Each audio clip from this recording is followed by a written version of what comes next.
Estamos aqui com dois editores e jornalistas mais importantes da América.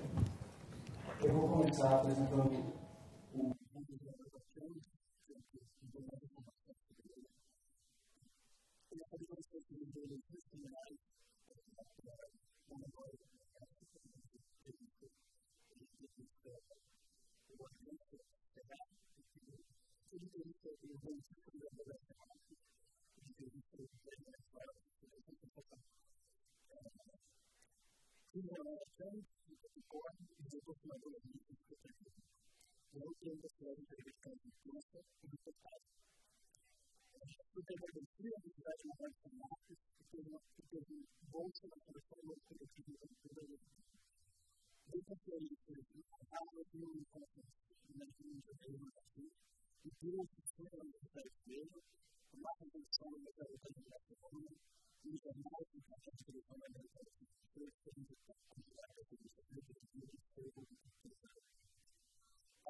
My name is Andrew, and I can say a little bit more, if you'd like, about how I became involved with the magazine, and a little bit about what the magazine is, because I'm not sure if it's available.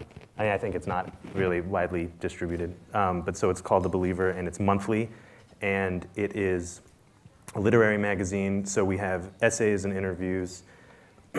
Mostly, the focus is mostly on literature, but it covers culture in general. So, and the interviews cover a wide range. So in a given issue, in this issue, we have an interview with the novelist, English novelist Tom McCarthy, and then an interview with a comedian, Kristen Schaal, and then the film director, Gus Van Sant, and then an oral history from a refugee from the Sudanese civil war in Darfur.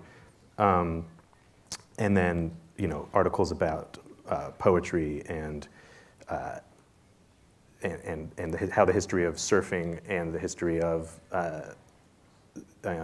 Viennese culture and post-World War II German and Austrian expats who moved to California. So it's a wide range, and a biography of the novelist John Cheever. And so each issue kind of is a very eccentric, wide range of things. And we also have a chart every issue. It's called the schema.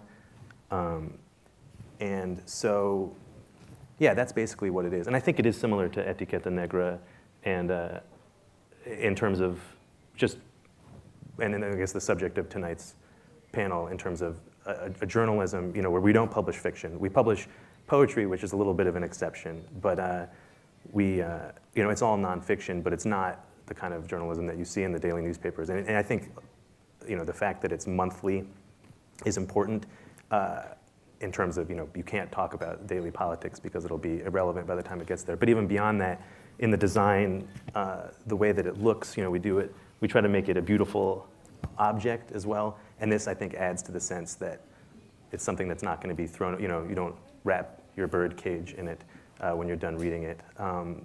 And we try to, similarly with the types of culture that we cover, we try to both find things that have not been explored by the mainstream media. So, you know, in the United States, and I'm sure, I assume, at every newsstand, there's a general news cycle in terms of, you know, the publicists kind of push things down people's throats. So if you go to a newsstand at any given moment, 8 of the 10 music magazines there will all have articles about X, Y, and Z. And so we really try hard to not interview them. Or if we do, we try to take a completely different approach. So Dave Eggers, who's an American novelist who's the sort of editor-in-chief of The Believer, which is just one small part of McSweeney's, which is what publishes this, and they publish a lot of novels and other sorts of strange books. But for example, he interviewed Jack White of the band, you know, the White Stripes, but they never talked about music once. They talked about Jack White before he was a musician was a furniture reupholsterer.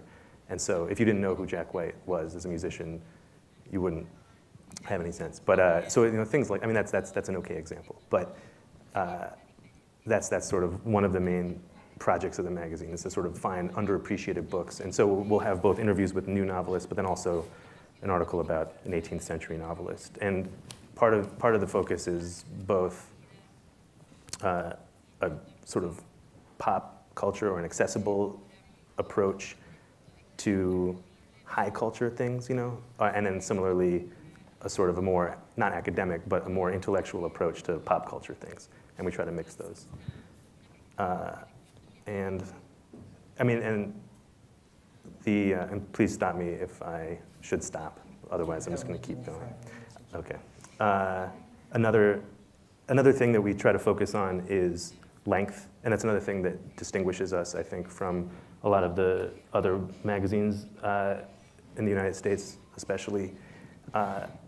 There's a sense that there's wonderful writers who write a lot for these large magazines that have huge amounts of advertising revenue, but they don't let the writers go on at length. And a lot of times, if you talk to any writer, that's probably going to be one of their main complaints is, they only gave me 1,000 words, and I had a book that I wanted to write about this thing. And so we really, you know, That's because of very long. One thing about this new journalism subject is we are a small, independent company, so we don't have these huge budgets that the New Yorker or Vanity Fair does, but we get contributors who contribute to those magazines precisely because a lot of times they overassign and they won't give the writer the length that they want. Which is not to say that the New Yorker doesn't publish long articles, but a lot of times they won't, or just there's various sort of conservative editorial policies at these places that that do great writers, a disservice. And so we are an organ, a place where where great writers can sort of stretch out and experiment, and you know, and where it doesn't have to be pegged to a timely thing. So they don't have to say, okay, well, there's a global financial crisis, and I'm going to peg this to this, and also people are really into Peruvian hip hop, and so I got the Peruvian hip hop angle. You know, it's not like that. It's something that they can really take their time, and and stretch out in that way, and you know, yeah, digress. And so, and then the final thing that I almost don't want to mention, because a lot has been made about it in the American media about The Believer, is in our first issue, which I didn't bring, one of our editors, who's a novelist, Heidi Julavitz, wrote an essay that was sort of a manifesto for the magazine. And in it, she talked about American book review culture and how it sort of had this poisonous atmosphere where a lot of writers were writing basically extremely negative reviews, but in a sense, she called it snark, which, you know, it's a snarky review is one where you're taking down the author of the book, not because of the quality of their novel necessarily, but more just sort of an attack on the person themselves, and just really trying to make you yourself look good by attacking the book. And then this got a lot of attention. But normally, do you write, the Believer writes about the books that you like? Exactly, exactly. And so part of the idea, people accused us of not publishing criticism, and that we're just this sort of happy-go-lucky, you know, happy, smiling magazine that never published as criticism, which is not Yeah, true. the working title was The Optimist. That was one of the working titles, exactly. And, you know, and people always ask me, you know, is The Believer a religious magazine? Because the name indicates that, but it's more a belief in literature. And I mean, the idea is that if you want to write one of these nasty, snarky reviews, there are 1,000 places where you can do it, but The Believer is not one of them. I mean, there's no point in destroying someone, especially destroying them not on the basis of of artistic merit or any kind of aesthetic judgment, but more just sort of this nasty personal attack. You know, there's plenty of places where you can do that, so we're going to find books that are worth talking about. And we publish critical, you know, there is an engagement with ideas there. And that's the thing that's been frustrating to me also, is because a lot of the criticism of our magazine has been that we are mush-headed hippies. I don't know if that's a translatable phrase. Yeah, mush-headed hippies. But we're not, and so that's that. I think that may be all I need to say at first. Shall I continue? Yes, I just have one question, because in the website there's this like there's a text about The Believer. I think tries to make a definition of it, and there's a very special phrase that I've chosen to ask you, why is this? Is that we will give people and books the benefit of the doubt. Yeah. You're asking why that's there? Yeah. That actually, so I started at The Believer with issue 2, and that was something that appeared in the first issue, and I don't... So you don't agree? I don't totally agree with that, no.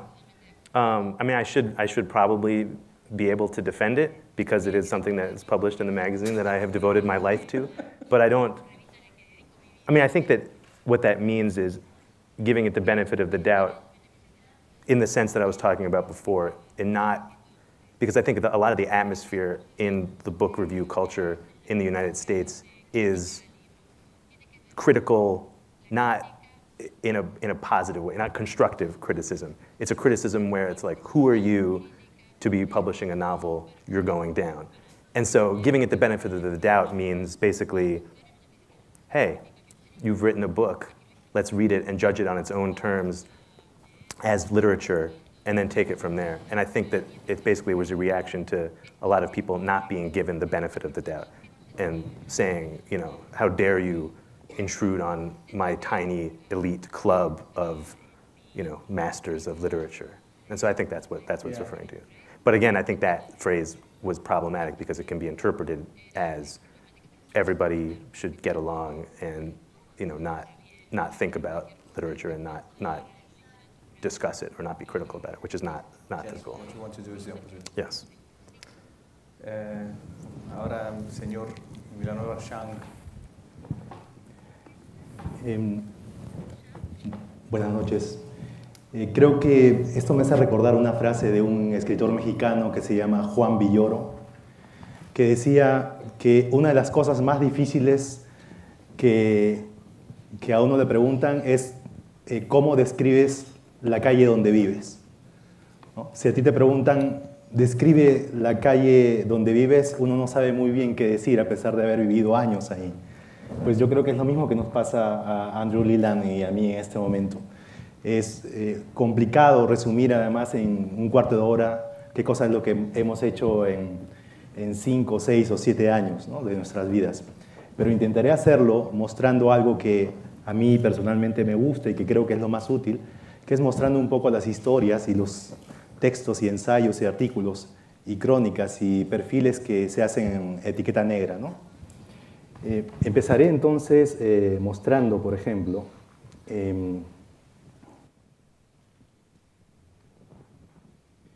un texto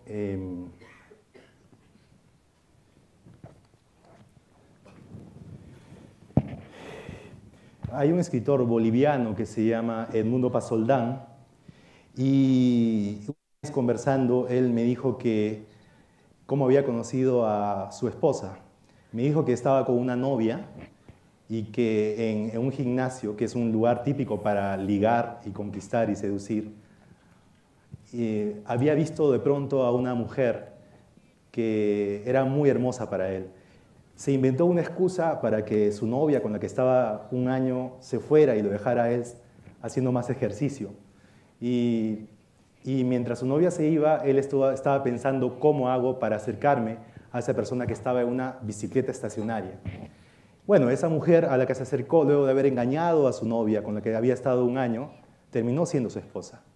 Entonces lo que a mí en ese momento me desató fue, ¿cómo es posible que un escritor conozca a la mujer de su vida en un gimnasio? Se supone que los escritores conocen a las personas en bibliotecas, en un café, en su casa, en Itaú Cultural, ¿no? Cuídense, cuídense, en fin. Entonces, a partir de esto que parece un chiste, yo le propuse que escribiera un texto que es cómo conocer a la mujer de tu vida en un gimnasio. Y esto es un pretexto para hablar en realidad de la cultura de los gimnasios, de la seducción en los gimnasios, de toda esta presión social de tener el cuerpo hermoso, de la competencia, del estrés, ¿no? Y además de supuestamente la enemistad entre el cuerpo y el intelecto, ¿no? Entonces, Etiqueta Negra es un poco eso, ¿no? A partir de cosas que nos pasan todos los días, a mí, igual que a ustedes, se me ocurren proponerle historias y textos a la gente que yo conozco. Y esa es una de ellas, ¿no? Otra historia que manejamos fue esta. Espero que la tecnología no me juegue una mala pasada.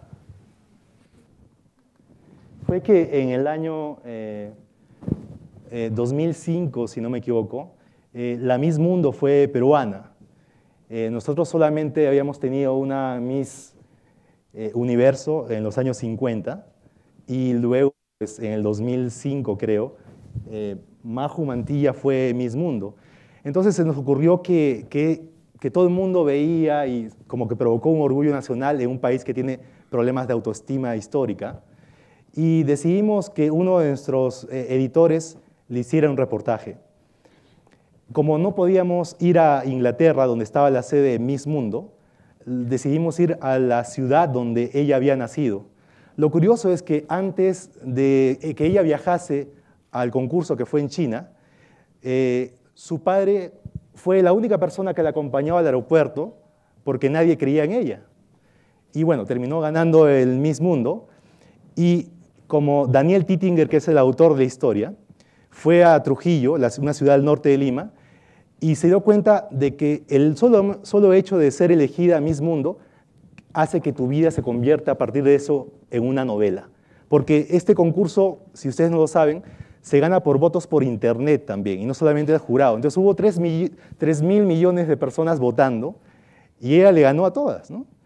Y en lo que hace Daniel Tittinger es ir al lugar y hablar con cada persona preguntando qué sabía de ella. Entonces de pronto todo el mundo la conocía. Yo la llevé a un taxi tal día, yo le vendí este caramelo en la esquina, yo fui su profesor en el colegio, ¿no? Mi hermana se conoció a la amiga de su hermana, de la hermana y de la prima, ¿no? Etcétera, etcétera, etcétera. Entonces se convertía este hecho en una novela colectiva, ¿no?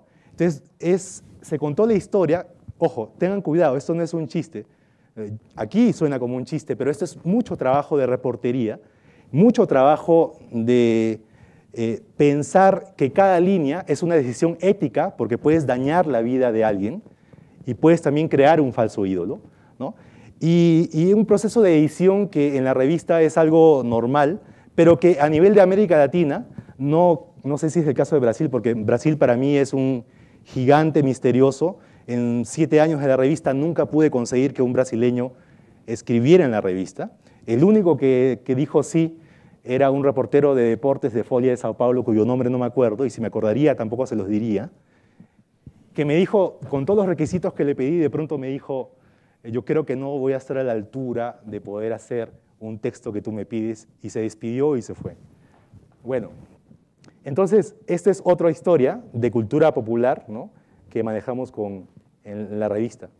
Otra historia, por ejemplo, fue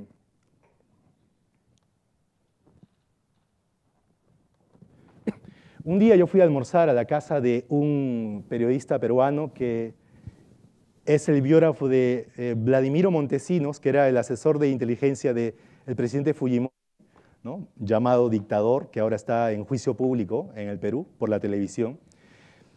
Y este biógrafo es un periodista pues, mayor de 50 años, muy respetado, muy ermitaño, no sale de su casa, y bajó las escaleras de su casa y me dijo, ¿sabes que Chita está vivo? ¿No?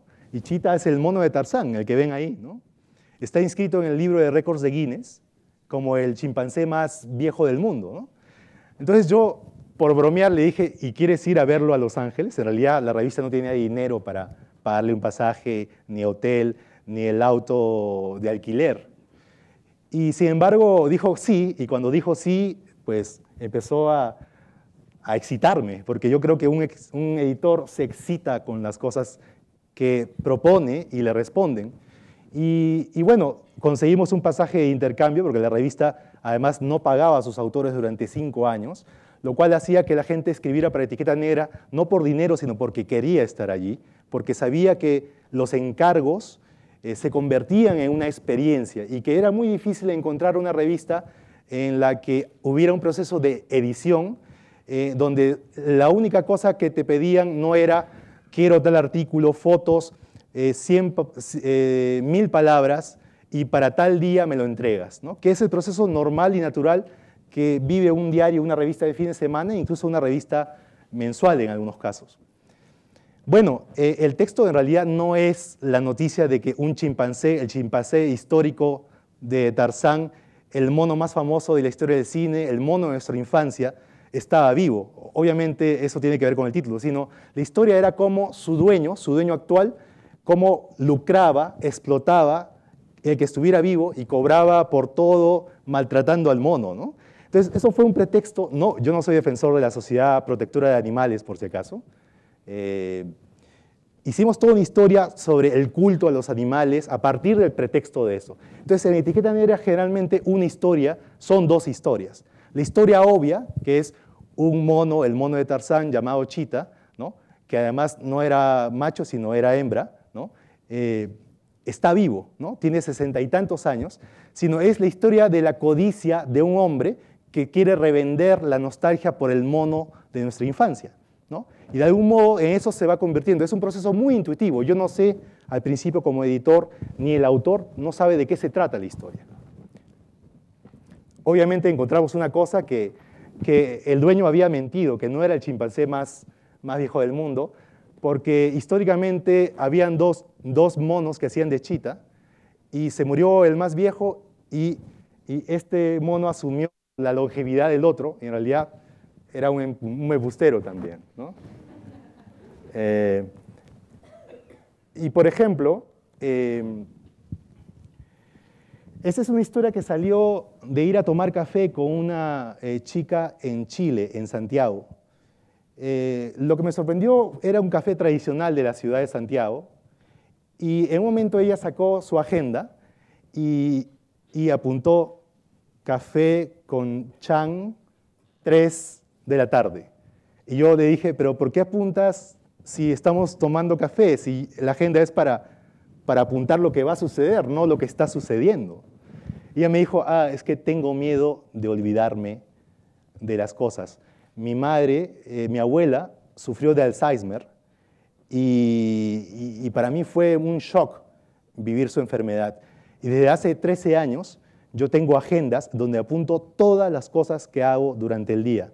Entonces yo estaba asombrado porque además era una historiadora que tenía una agenda donde los apuntes no eran nada literarios, eran café con Chan a las 3, comí con mi tío en el campo el domingo, ¿no?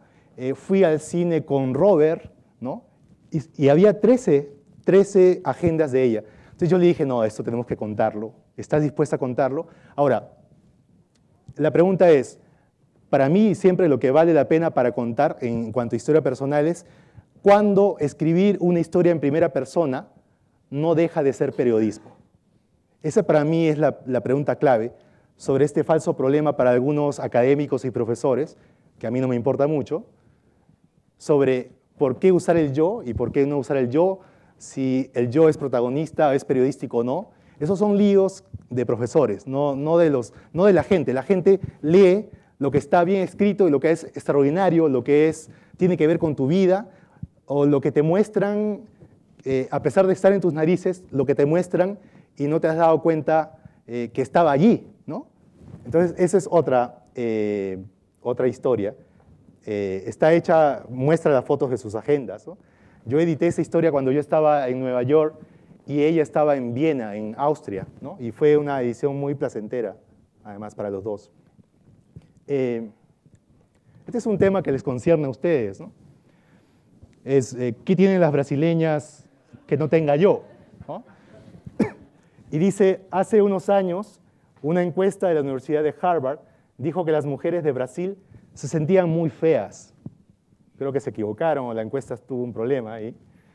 Una mexicana viajó por este país preguntándose por qué creemos que las brasileñas son tan bellas, porque afuera de Brasil una mujer siente que ya perdió, ¿ok? Porque todo este mito de que las brasileñas bailan samba y son mulatas y tienen curvas y siempre están felices hasta cuando se muere su papá, su mamá, y etcétera, etcétera, etcétera. Entonces, la historia fue así. Me interesó que el punto de vista fuera de una mexicana y de una mexicana de Chihuahua, ¿no? Digamos que el punto de vista era una chica pequeña, ¿no? Que miraba con asombro. Era una periodista del diario Reforma de México que había renunciado a su trabajo de reportera política abrumada por el trabajo rutinario y poco gratificante de informar sobre política en México. Y con lo que había ahorrado viajó durante 1 año y medio por toda Sudamérica y lo que me dijo fue, quiero escribir una revista. Yo le dije, mira, la revista era temática, ¿okay? En ese momento, ahora es un poco más abierta. Entonces, había un tema de belleza que venía encima. Dije, ¿ya vas a estar en Brasil? Sí. ¿Cuánto tiempo? 2 meses. Ok, me interesa, porque al igual que The Believer, encargamos cosas con tiempo y tienes un editor con el que estás conversando todo el tiempo. Pero hay mucha gente que cree que tiene el derecho a publicar, porque ya tiene una buena idea. Entonces hay un proceso como de filtro en la que nosotros decimos, sin ningún compromiso, tú envíame tu mejor texto según tú. Entonces yo sabía que ella no escribía mal, pero no sabía nada más. A mí no me convence la gente que no escribe mal. Es la mayoría, ¿no? Yo quiero lo mejor para mi revista, igual que Andrew Leland y todo el equipo de Believer. Y lo que le dije, sin compromiso, mándame mails con testimonios de lo que tú ves. Entonces le dije, ¿pero tú solamente vas a estar en Sao Paulo y en Río? Y me dijo, no, voy a viajar a Porto Alegre, a Brasilia, a Bahía, ¿no? A Belo Horizonte. Le dije, excelente, me gusta porque yo no quiero una historia de grandes ciudades solamente, sino una especie de intento de explicar la identidad brasileña con todos los riesgos que eso supone, ofender a los brasileños o mitificar a los brasileños, sobre todo las brasileñas, ¿no? Y bueno, salió una historia que a mí me gustó. La he leído, me dijo un poco discretamente que le parecía graciosa, ¿no? Sí, porque habla más de los brasileños que de las brasileñas. Claro, ¿ya ves? De las experiencias de la chica con los... Ajá, claro. E miren, ela achou os brasileiros muito atrevidos, muito... Uhum. E ficou chocado, o que pra gente é normal, principalmente na Bahia, né? Em Salvador. A história do guia turístico. Sim. Tem um guia turístico que vai com ela e o guia quer dar em cima dela. É engraçadíssimo. Ela acaba falando mais dos brasileiros, como os brasileiros se aproximam das mulheres, enfim. Pra gente tem um olhar meio acostumado, né? Então vem um estrangeiro e olha, eu tava esses últimos dias, a gente deu um passeio pelo centro de São Paulo, eu e o Chang. É muito interessante ver o olhar dele, né? De fora. Ele, às vezes te ensina a ver coisas que você não enxerga. Y ella, con esa reportaje, acho que... Sí, era como un texto. Si ustedes leen el texto me van a entender ahora es el problema de explicarse. Es un texto con tesis, ¿no? Tesis 1, la belleza es inexplicable, que era empezar diciéndole a la gente que esto era como un intento de balbuceo y tartamudeo, ¿no? Bien, el texto se lo pasamos a una amiga brasileña porque obviamente uno se trata de poner sus filtros para no equivocarse tanto, ¿no? O sea, uno nunca va a convencer a todos, va a tener detractores y fans, pero quiere por lo menos equivocarse menos, ¿no? Y eso es lo que hicimos un poco con eso. Esta es una historia que, por ejemplo, salió de un cable en la que decía un turista ruso murió partido por un rayo frente a Machu Picchu. Yo dije, esto es literatura. O sea, ¿cómo es posible que... Y estaba en vacaciones. Nadie muere en vacaciones, para empezar, ¿no? Entonces, nadie muere en vacaciones. ¿Qué hace un turista ruso? No hay turistas rusos, salvo los ricos, ¿no? Y los mafiosos, ¿no?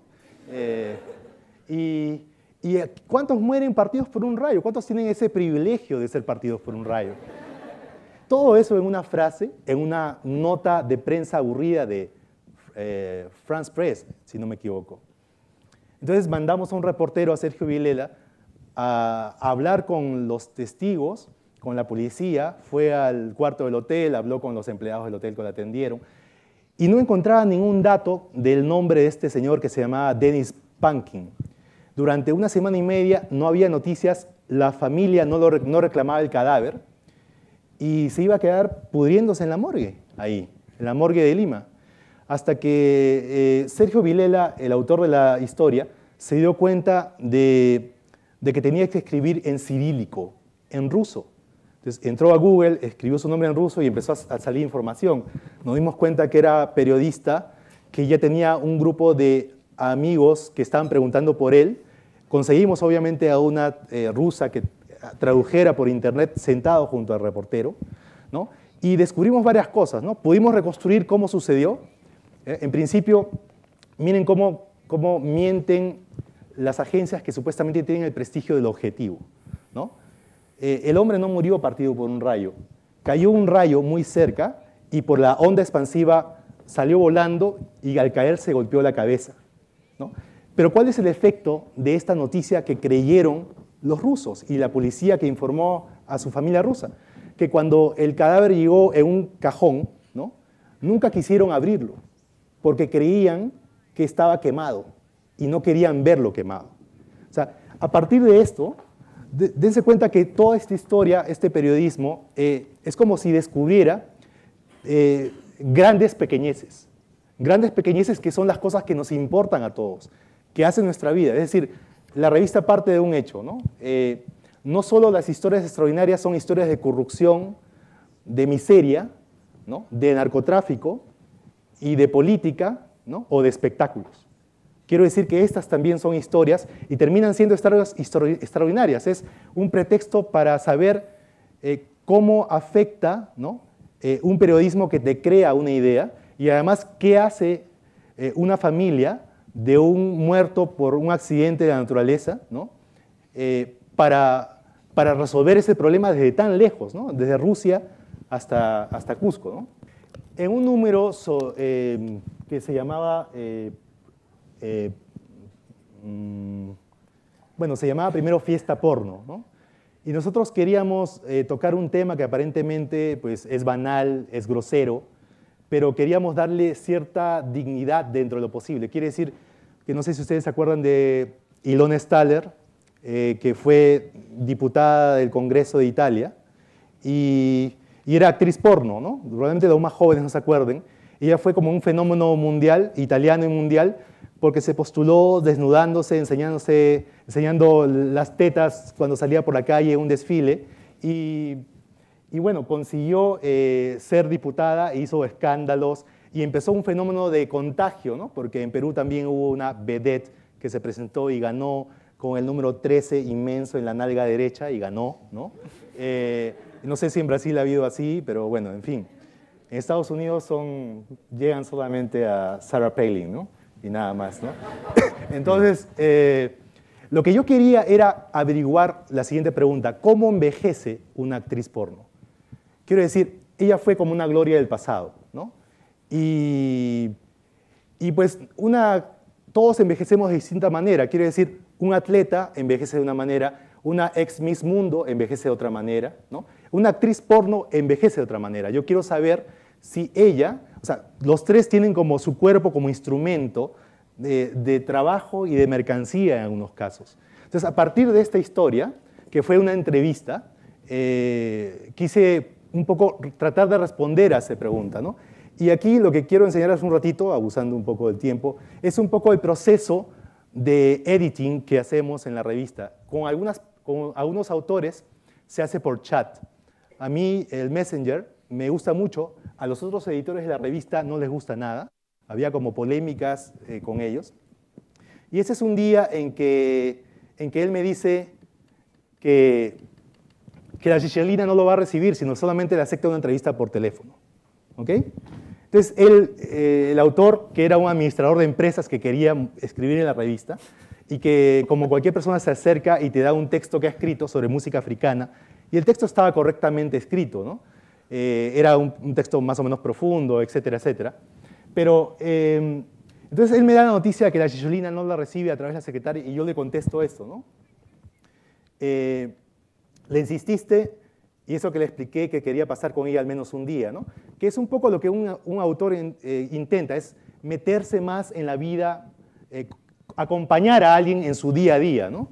Y dice, pero no, me dijo incluso que no le dijera a la revista que había hecho la entrevista por teléfono, que no se darían cuenta. Eso es lo que mucha gente piensa de nosotros, del periodismo que hacemos, ¿no? Y yo creo que mucha gente, y hay casos de gente que ha informado sobre Afganistán o Irak estando en su casa, ¿no? Haciéndose pasar por un enviado especial, ¿no? Es un poco el descrédito en que ha caído un poco cierto periodismo, la mayoría del periodismo, ¿no?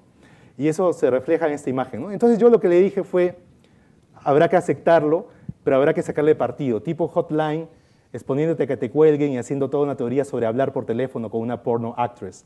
Una teoría también sobre la voz en el sexo, ¿no? Una teoría sobre los silencios en el sexo. Y ella dice, otra línea es ¿por qué no me quiere recibir? ¿Estará tan matada, ¿no? Tan avejentada, ¿no? Le digo, obvio, pero entonces toda la investigación de su vida política y privada es aún más necesaria, los detalles. Entonces esto se convirtió, yo le digo, hagámoslo, ¿no? Empieza a leer cosas sobre ella, ¿no? Entonces el autor, Ernesto Ferrini, este administrador de empresas que nunca había hecho periodismo, me hace un resumen de ella, ¿no? Estaba en la lista de congresistas en el número 40, o sea, era una candidatura simbólica y sin embargo salió elegida, ¿no? Él era un desconocido, entonces es muy importante en este trabajo la confianza. La confianza se va construyendo con autoridad. Cuando alguien te manda un mail sin que tú lo conozcas, y Andrew debe recibir emails todo el tiempo de gente, ¿no? Si no te hace levantar una ceja en 10 segundos, es o que la historia no es muy buena o que él no la sabe contar, él o ella no te la sabe contar. Entonces uno recibe cientos de mails proponiendo cosas, ¿no? En el caso de Etiqueta Negra durante años sin pagar, ¿no? Pero queriendo vivir la experiencia, ¿no? Entonces, esa es una experiencia en realidad la que yo tengo grabada como 13 conversaciones por Messenger, y yo ya tengo conciencia de cómo escribe él y le voy dando como instrucciones, ¿no? Y él me va soltando en tiempo real cosas políticas de Italia que yo no sé, etcétera, etcétera. Cuando él le hace la entrevista, yo le pido algo que usualmente nadie está dispuesto a hacer, ¿no? Que él me mande la entrevista transcrita de forma completa, con notas al pie de página. Quiero decir que muchas cosas que uno sabe, solamente las sabe porque te entregan un texto. Entonces tú no sabes todo lo demás que han hablado. Tú no sabes qué ha apuntado en su libreta. Tú no sabes todo lo que esa persona sabe y no te dice. Porque la única forma de enterarse de eso es que él te cuente todo. La gente no tiene tiempo para eso.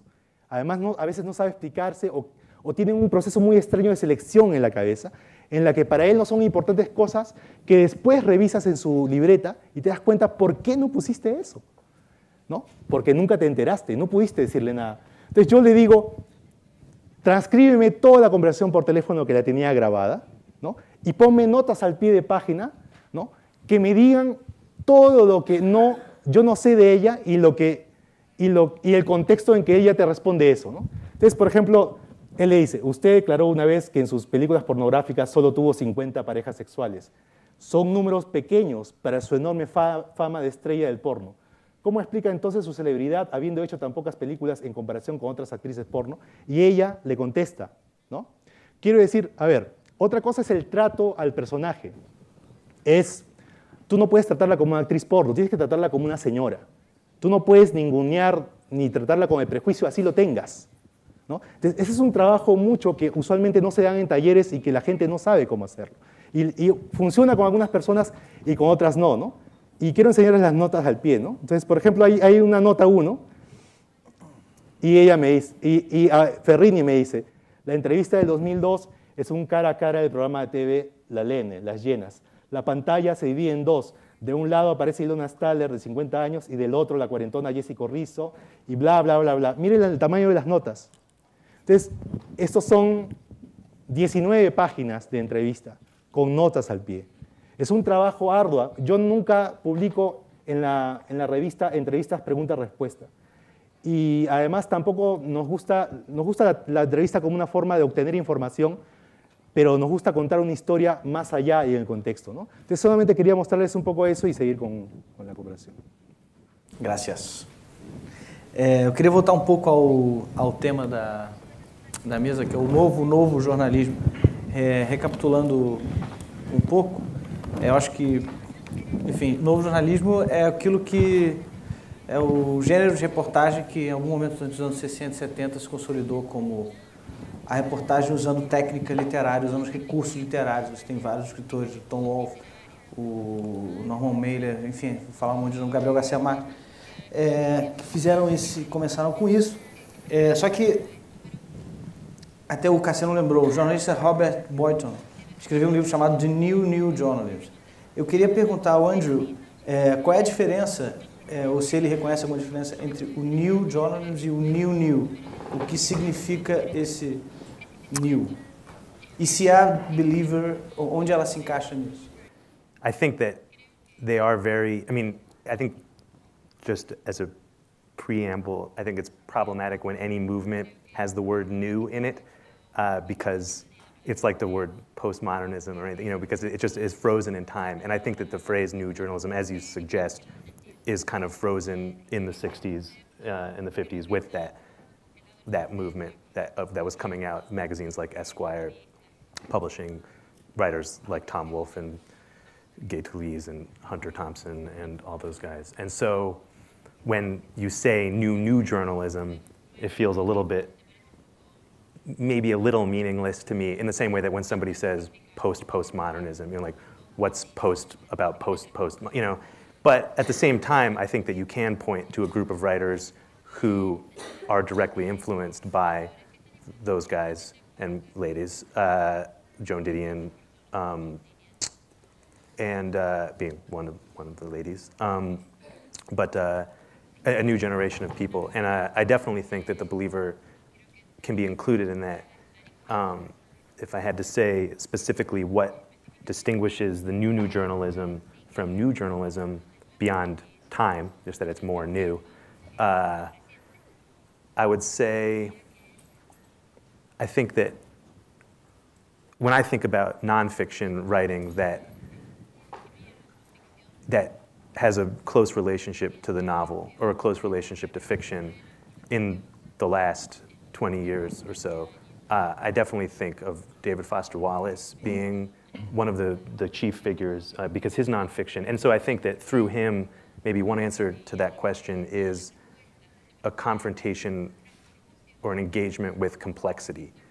And I think that Wallace's nonfiction and his fiction try to interpret a totality, and try to look at it, so even something as everyday as a state fair in Illinois, where there are families going to eat fried food and look at livestock and ride rides, something like that generates an amazing amount of information and complexity and data, and it's the writer's job to both evoke it so that you feel like you're there, but also to just comprehend it and understand what it means. And so I think that the influence of the new journalism is suggestion, as I think you were suggesting, that it's just as important for us to read reporting from a state fair or from a cruise ship as it is from a war zone or from a political gathering. And so I guess, but again, I think the difference and the development that's happened is this sort of reckoning, an engagement with complexity. Because I think if you read Tom Wolfe and a lot of those writers, Joan Didion and the new journalists, it's not to say that they're not tackling the big questions, but I think that maybe it was so new at the time, and these techniques, there was maybe they were a little bit drunk on the technique, and it was like Tom Wolfe in particular, if you read him, so much of it is in your face, like, look at me, I'm not writing regular journalism, you know, this is new. Whereas I think Wallace is still highly, highly self-conscious, but there's a sense of trying to move beyond the style or use the style to embrace more of the world and to include more of the world. So I think that's one answer. But I also would say that there are probably others. I'm interested to hear what you would say about the difference between... E te faço a mesma pergunta sobre se você acha que qual é a diferença e se a etiqueta negra entra nessa... Yo creo que es un problema para los profesores, otra vez. O sea, la gente no sabe qué cosa es la pirámide invertida o qué es New Journalism. Lo lee en el cartelito, en la cinta del libro. Solamente los estudiantes de periodismo les intentan convencer de que eso es así. Pero la gente común y corriente, para ellos, yo creo que la última tecnología sigue siendo la curiosidad. Entonces no tienes conceptos en la cabeza, es curiosidad, ¿no? Y bueno, es cierto, el libro de Robert Boynton es un gran libro. A mí me gusta mucho y me parece que fue un trabajo que alguien tenía que hacer y él lo hizo. Además, a ver, pero sí hay una diferencia que podría yo recordar, que es lo que había dicho Andrew Leland hace un rato, que había como en el nuevo periodismo de Wolfe, de Capote y Joan Didion, un poco un protagonismo del autor en la técnica, ¿no? Básicamente escribir historias por escenas, ¿no? Escena por escena, y sobre todo darle un valor al estatus, ¿no? O sea, cada cosa que estaba a tu alrededor era un síntoma de algo sobre esa persona y sobre esa situación, ¿no? Y también como experimentos, no sé, con onomatopeyas o puntos suspensivos, cosas que yo detesto, por ejemplo, ¿no? En libros de Hunter Thompson, por ejemplo. La diferencia es que, a ver, en los últimos 30 años ha aparecido una generación que tiene que ver mucho con el mercado de Estados Unidos, que es muy rico y tiene una cantidad de millones de lectores para esto, en que pueden dar muchos adelantos, ¿no? Y mucho tiempo, que es el verdadero valor de la diferencia entre el periodismo que se hace en Estados Unidos en ciertas revistas y en ciertos periódicos, no es generalizado, y lo que se hace en América Latina, ¿no? Probablemente el periodismo de Brasil sea el periodismo más cercano al norteamericano, porque yo creo que de lo poco que yo conozco es un periodismo que se arriesga más en algunas cosas, ¿no? Pero la diferencia es, por ejemplo, el tema del acceso. Son dos cosas. Básicamente, se ha vuelto un gran problema tener acceso a la intimidad de gente de poder y de gente del espectáculo, inclusive de gente ordinaria que desconfía de ti porque ya la categoría eres periodista y no puedo confiar en ti está diseminada por todos lados. Entonces nadie quiere hablar con un periodista y los que quieren hablar son ingenuos, vanidosos, ¿no? Se sienten solos, ¿no? Pero en general te cierran las puertas, ¿no? Los que realmente saben te cierran las puertas y tienen razón, ¿no? Y está esta famosa frase de Janet Malcolm, ¿no? Que todo periodista explota la vanidad, la soledad de la gente para luego ser como el jovencito que se va con el dinero de la viuda a la que sedujo días antes, ¿no? Entonces, me parece que hay un caso, por ejemplo, para explicarles un poco la diferencia entre Wolfe y sus secuaces y los de ahora, ¿no? Que no hay un líder como visible. Hay un libro de Ted Conover que se llama Sing Sing, que es sobre esta cárcel famosa de Nueva York que aparece en alguna de las películas que vemos. Él quiere contar la historia de la cárcel de Sing Sing no desde el punto de vista de los presos, sino quiere contarla desde el punto de vista de los guardias, ¿no? Cosa que generalmente ha sido menospreciado, opacado. Para eso, él pide autorización a las autoridades y las autoridades se lo niegan. ¿Qué hace él? En lugar de decirle a su editor, no puedo entrar, él postula como guardia, renuncia a su trabajo como reportero y postula como guardia a la cárcel, al sistema de cárceles de Estados Unidos. Pasa por un periodo de exámenes psicológicos y físicos muy duros, unos 3 meses, y Ted Conover aprueba a todos.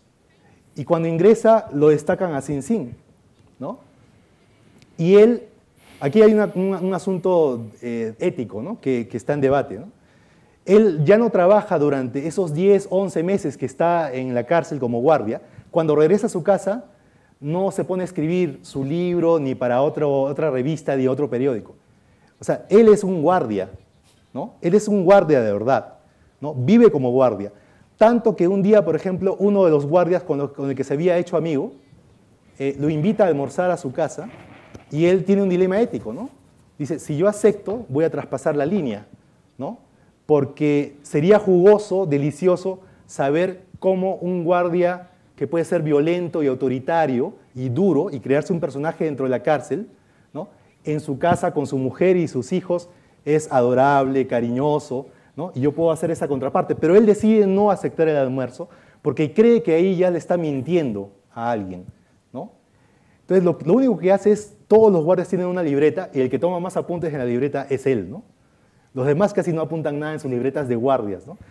Y después de un año, él se va del puesto y escribe el libro sobre la cárcel de Sing Sing desde el punto de vista de un guardia de Sing Sing, ¿no? Entonces, lo que dice Boynton es que el nuevo periodismo ha experimentado más que los nuevos periodistas que experimentaban con las formas de escribir, de narrar. Ellos han experimentado más con las formas de reportar, de sumergirse en una historia, de convivir con la gente, de buscar cómo vencer las barreras que te impiden, ¿no? Acceder al conocimiento, ¿no? Y yo creo que de algún modo el periodismo ahora, fuera de la etiquetita de nuevo periodismo, es eso, ¿no? Quiero decir, hay que convertir el dato en conocimiento, ¿no? Yo creo que de algún modo eso es, o sea, un periodista que hace crónicas en el sentido no brasileño, sino un gran reportaje, con mucho trabajo de calle, con muchas entrevistas, con mucho trabajo de archivo, y luego lo convierte en un texto muy bien escrito, ¿no? Que es el concepto de crónica anglosajón y latinoamericano, excepto brasileño, que es como confuso.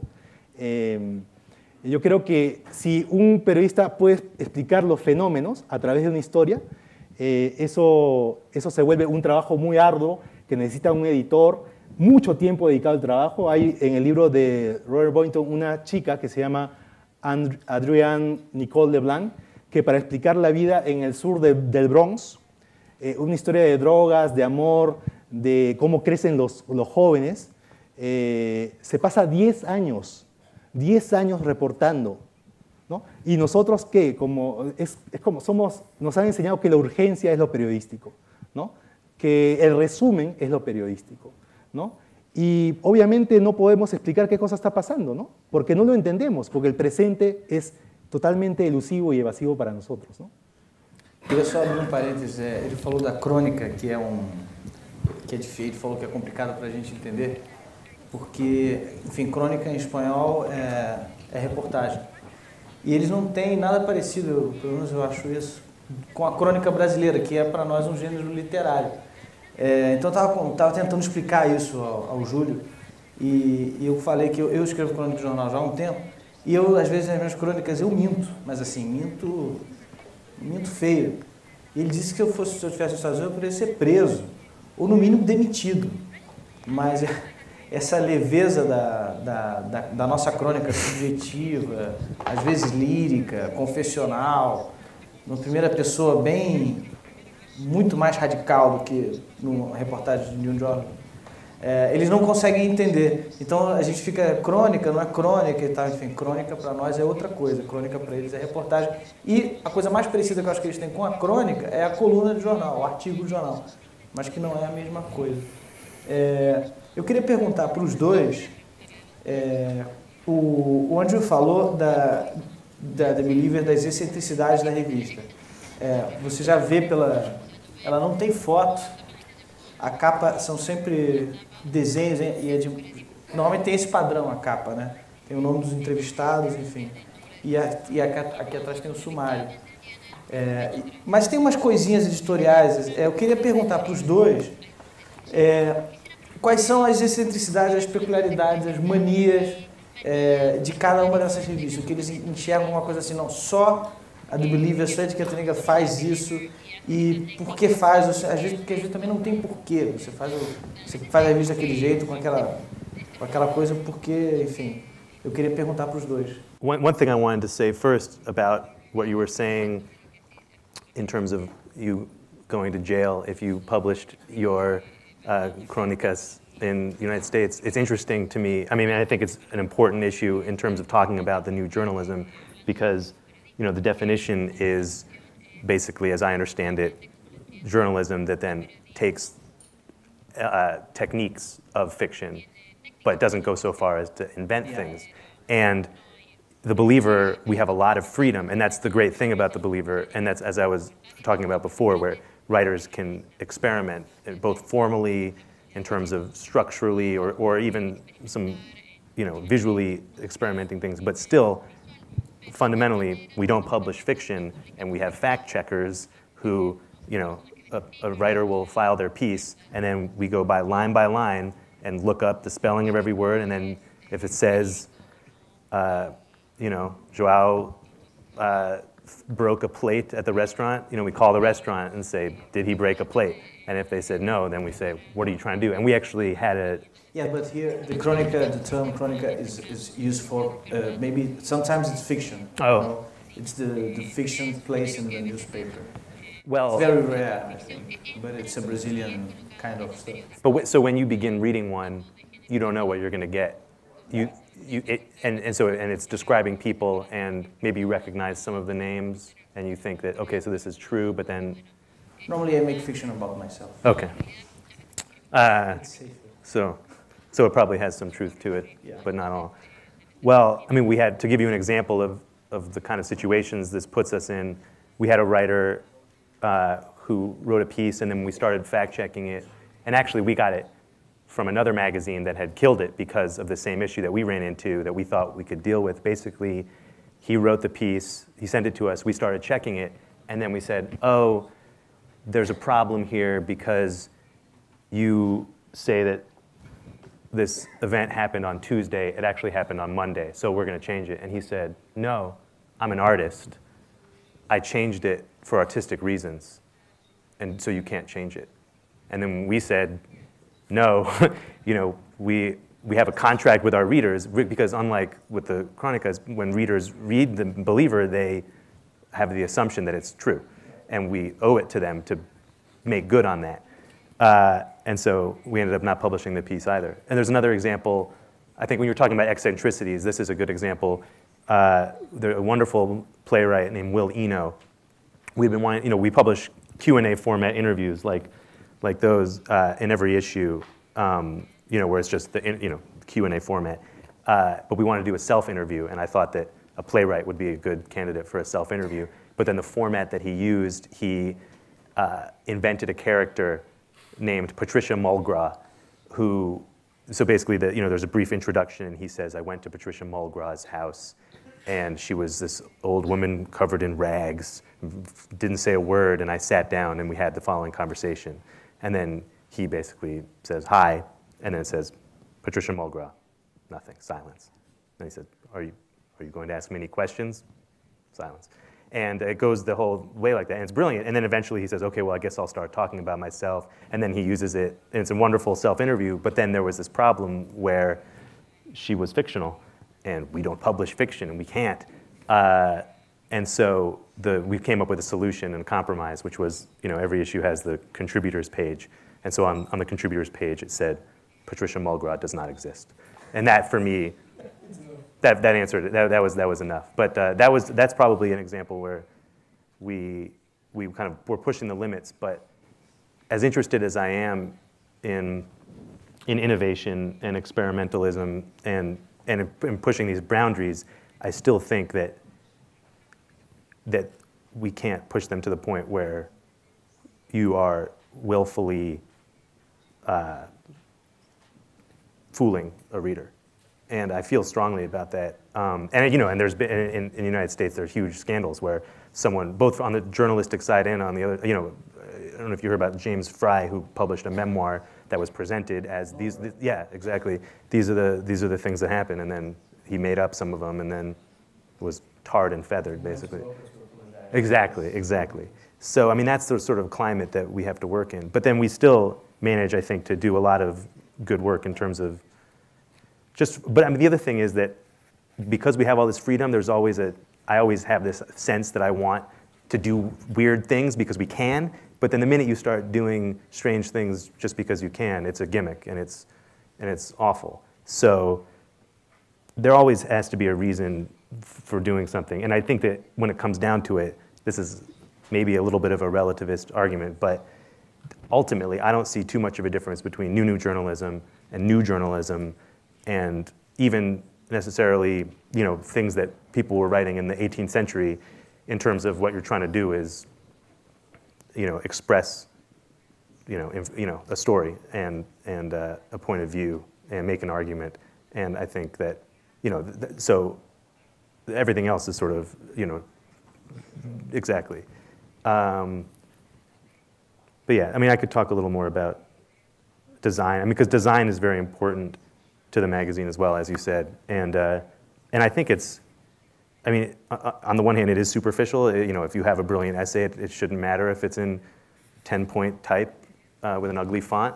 But I do think it matters. And I think it's the same thing in terms of, I think, just like the subjective experience of reading it makes a difference. And, The Believer, there's a lot of writing around the writing. So every essay, there's the title, and then there's a subhead, sort of describing what the essay does. And then there's this list called the discussed list. And it is a very Victorian or sort of 18th century kind of way to do it. But it's just a way to draw the reader in. And I mean, I won't try to say that it's that great of an innovation, but it's a different way to read a magazine, and I think that we do have a lot of readers that I think places like the Atlantic Monthly maybe will lose readers because they have this sort of stuffiness to them. And so I think a lot of the eccentricity of The Believer works in the service of publishing really intelligent writing about culture without having this older sort of authoritarian manner about it. And with a sense of humor, I think it's very special. That's one of the most important. It's a magazine with a sense of humor. Absolutely. And yeah, and not ghettoizing or separating humor from discourse, intellectual discourse. And so, I mean, and not to keep on talking about David Foster Wallace, but I mean, and the whole group of writers around him, because I really do see him as a sort of the central figure, in particular for The Believer. I mean, both for me personally, and I think in The Believer, he represents both because The Believer, we don't really have a budget to send our writers.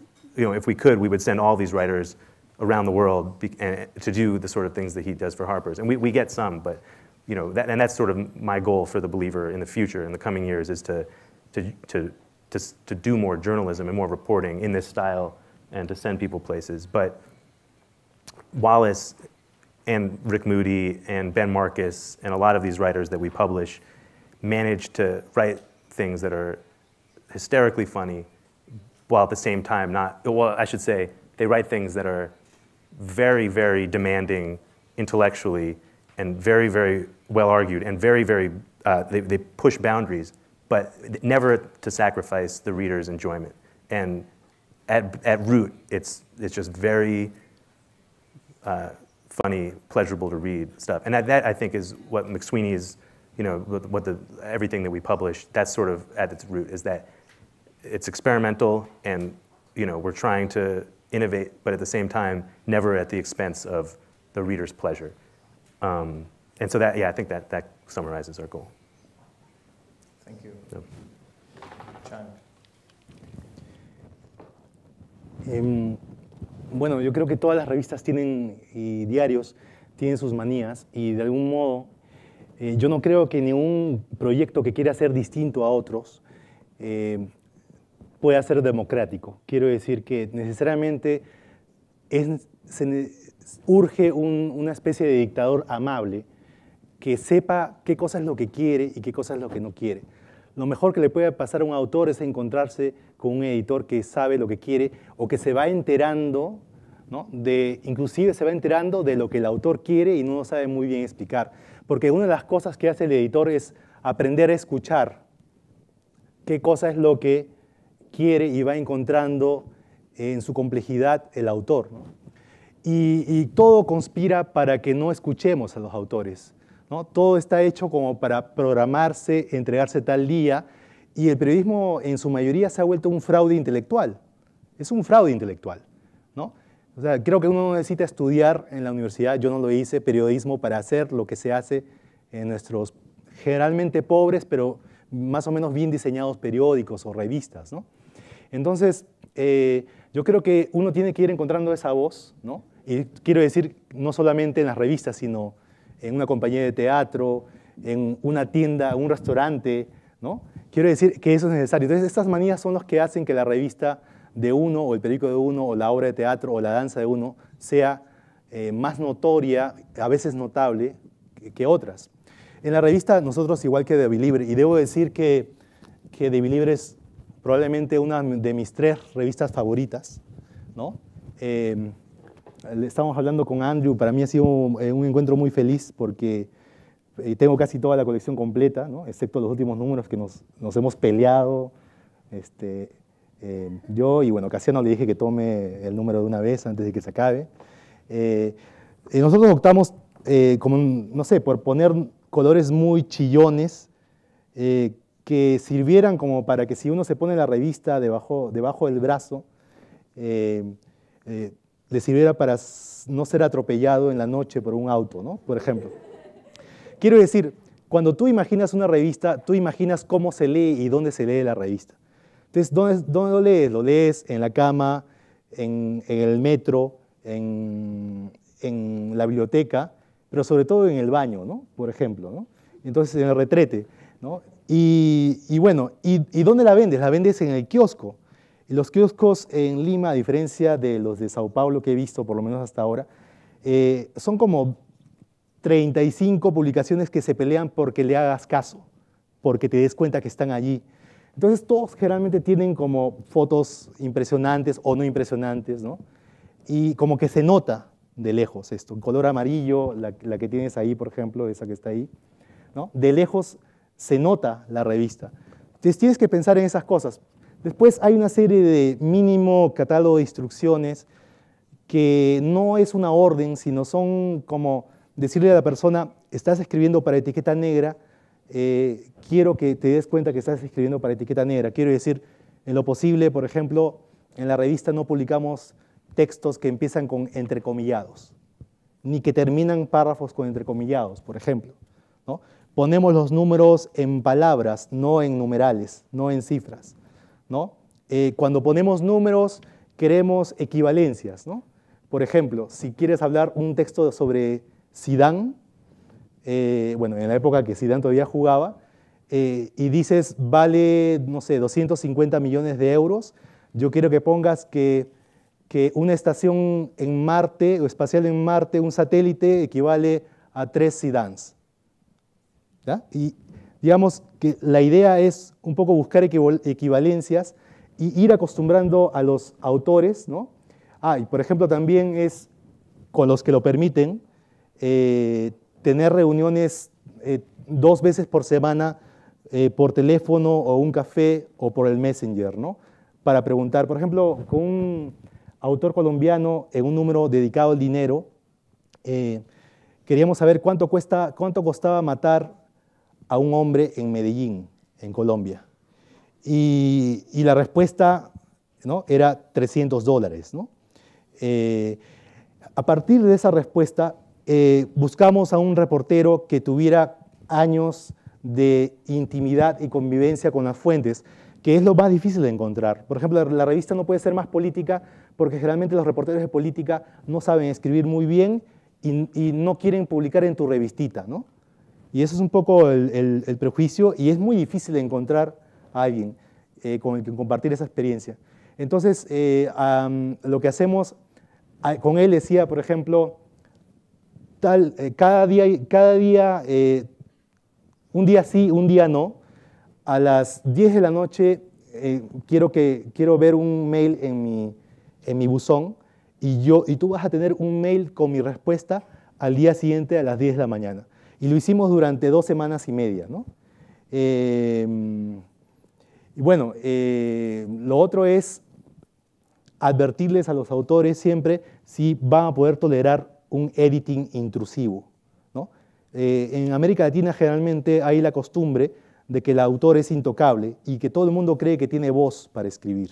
Todo el mundo cree que es la última Coca-Cola del desierto, ¿no? Y en realidad todos creen que tienen voz, ¿no?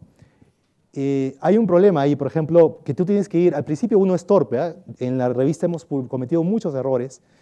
Tú te vas acomodando a los autores, tratas de tejerles un traje hecho a medida, ¿no? No puedes tratar a todos de la misma manera.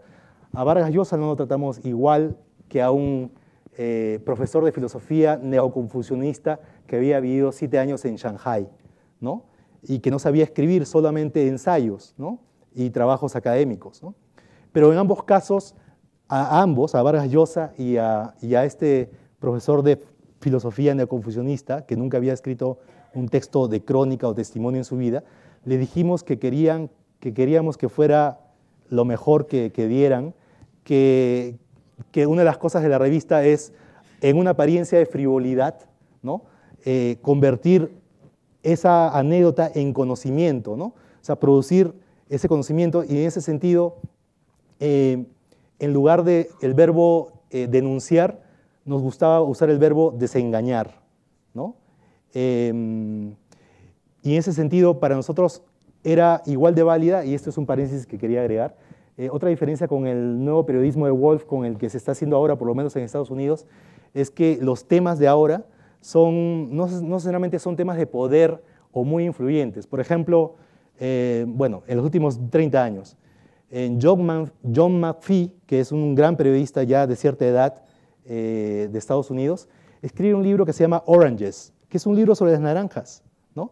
O Tracy Kidder escribe un libro que se llama House, donde reporta todo el padecimiento de una pareja para encontrar casa, arquitecto, todos los líos legales, etcétera, y todo lo que significa la lucha por ese sueño de tener una casa propia, etcétera, en Estados Unidos, ¿no? Y Susan Orlean, la autora de El Ladrón de Orquídeas, que después se convirtió en Adaptation, la película de Spike Jonze y de Charlie Kaufman, ella está haciendo un libro sobre Rin Tin Tin en este momento, sobre el perro, ¿no? Básicamente lo está haciendo porque ella estaba haciendo un libro sobre la orca Willy, ¿no? Pero cuando fue a perseguir a la orca por los mares de Noruega, se dio cuenta de que había otro reportero más o menos conocido que estaba haciendo un trabajo sobre la orca Willy, y tomó una decisión dura en ella de renunciar al tema, y cambió a la orca, que además murió, por Rin Tin Tin, ¿no? Por Rin Tin Tin. No quiero que se malentienda esto de todas estas cosas que parecen chistes. En realidad es un trabajo muy duro, muy responsable. Tendrían que ustedes que aprender español y leer la revista y leer The Believer para que se den cuenta. O sea, hay algo en común, yo creo que también, que es el humor, sí, en ambas revistas. Los guiños del humor que son dados en The Believer con esas presentaciones que tú has descrito como el estilo victoriano, ¿no? Pero, por ejemplo, ponen en la portada de ellos an extremely long interview, ¿no? Como para espantarte, ¿no? Pero en realidad es mucho más seductor, ¿no? Y ponen cosas muy irónicas y en la revista un poco... La revista está haciendo ironía con la propia revista. Exacto. En la revista también hacemos esto, o sea, nosotros no ponemos subtítulos, ¿no?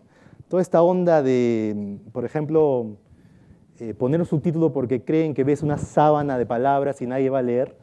Nosotros ponemos como figuritas como muy cómicas, ¿no?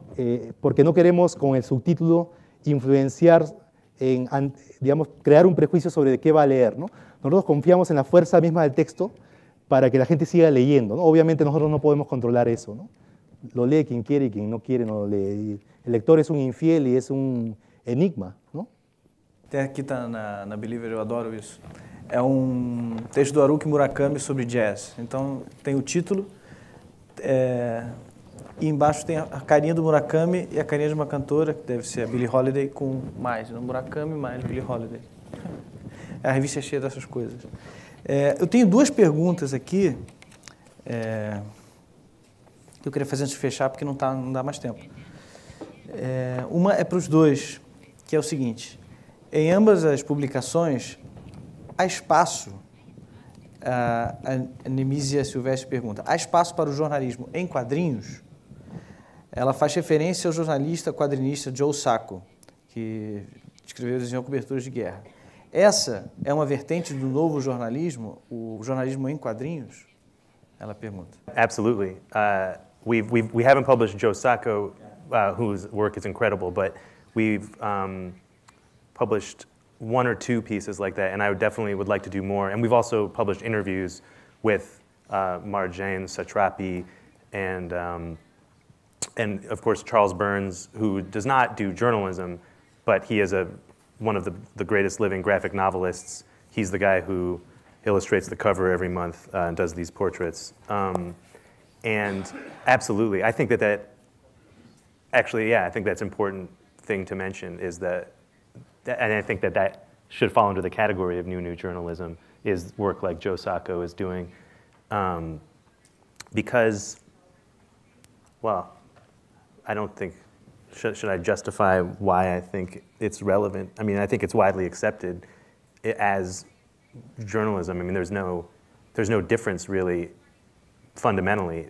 I mean, what it is it's a reporter going somewhere and recording their observations, and he just happens to be a wonderful illustrator as well. And I think that there's a lot more that it can do than, I mean, I think it can do different things that straight print journalism can't do, and that even, I think it has advantages over documentary filmmaking in terms of conveying a subjective experience and even invoking the scene.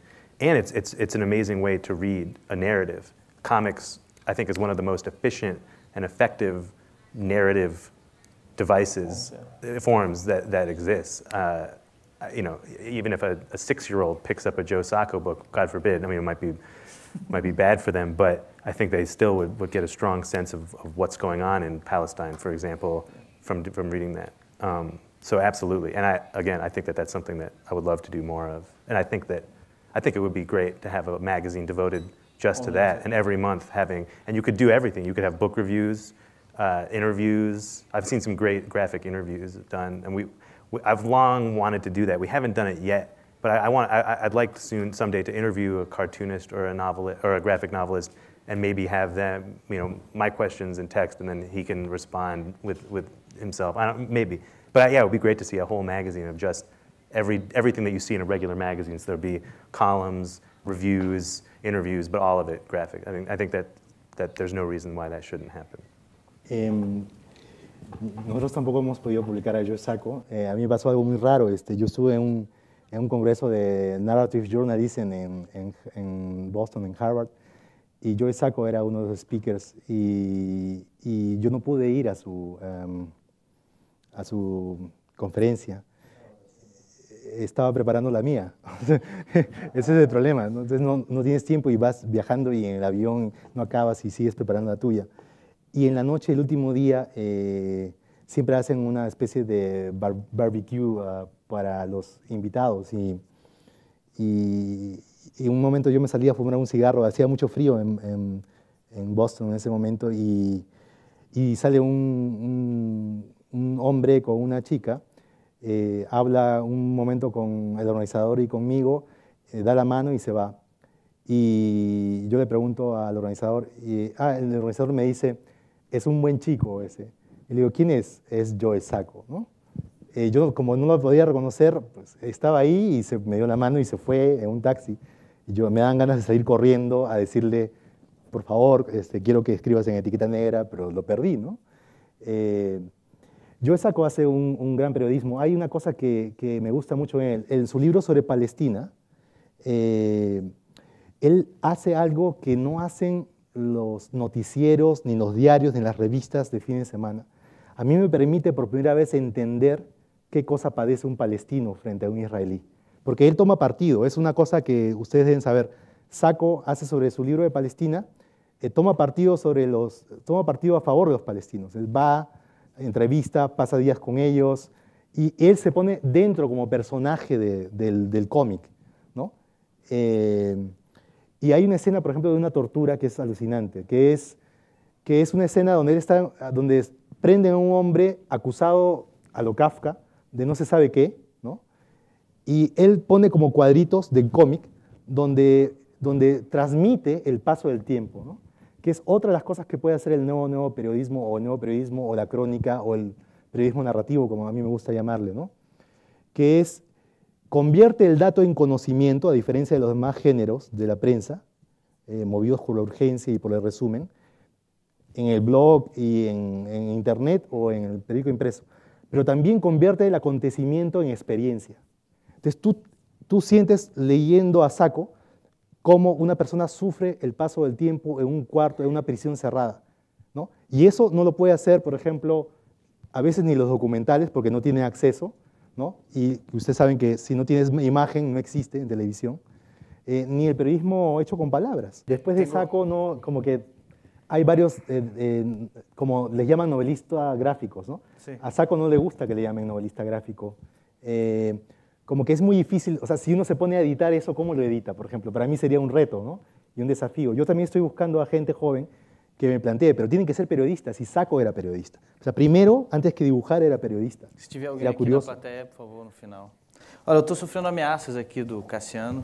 Eu quero mostrar esse bilhete. Ele escreveu, são 9h15, talvez, aí riscou talvez, melhor terminar. Infelizmente, ele rabiscou talvez. Se não tivesse rabiscado, a gente podia esticar um pouco mais. Mas, enfim, eu queria agradecer a presença. Não deu para perguntar tudo que chegou. Queria agradecer a presença de todos vocês. Acho que acabou, né? O evento acaba agora, né? Terminou. Que pena. Obrigado, boa noite, bom final de semana. Valeu. Obrigado por presença.